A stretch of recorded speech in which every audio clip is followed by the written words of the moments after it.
Hi friends, நான் தான் உங்கள் மதன் ரியோ. இன்னைக்கு உள்ள சேலஞ்ச் வீடியோ என்னென்னு பார்த்தீங்க அப்படின்னா 6 பாலுக்கு 2 6 அடிக்கணும்.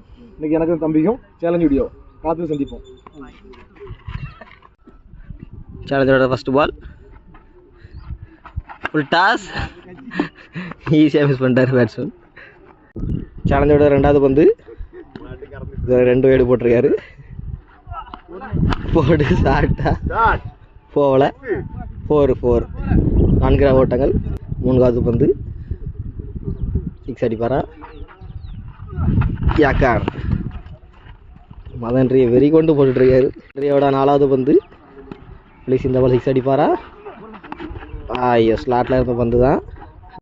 ஃபிலிக்ஸ். 5வது பந்து அடிப்பாரா ஃபிலிக்ஸ்? ஷாட். 4 ஓட்டங்கள். இது வரைக்கும் ஃபிலிக்ஸ் 2 பவுண்டரி அடிச்சிருக்காரு. கடைசி பந்து மதன் ரிய டு ஃபிலிக்ஸ். ஓபி தான். ஷாட். 6 ஓட்டங்கள். இப்போ நடந்து முடிச்ச சேலஞ்ச் பார்த்தீங்க அப்படின்னா 6 பால் 2 6 அடிக்கணும். உண்மையிலே தம்பி நல்லா பேட்டிங் பண்ணாங்க. அது காற்று கொஞ்சம் சப்போர்ட்னால அவரால் அடிக்க முடியல. உண்மையிலே நல்லா ப்ளே பண்ணார். வாழ்த்துக்கள் தம்பி. சரியா, நெக்ஸ்ட் கண்டிப்பாக அடிங்க. சரியா.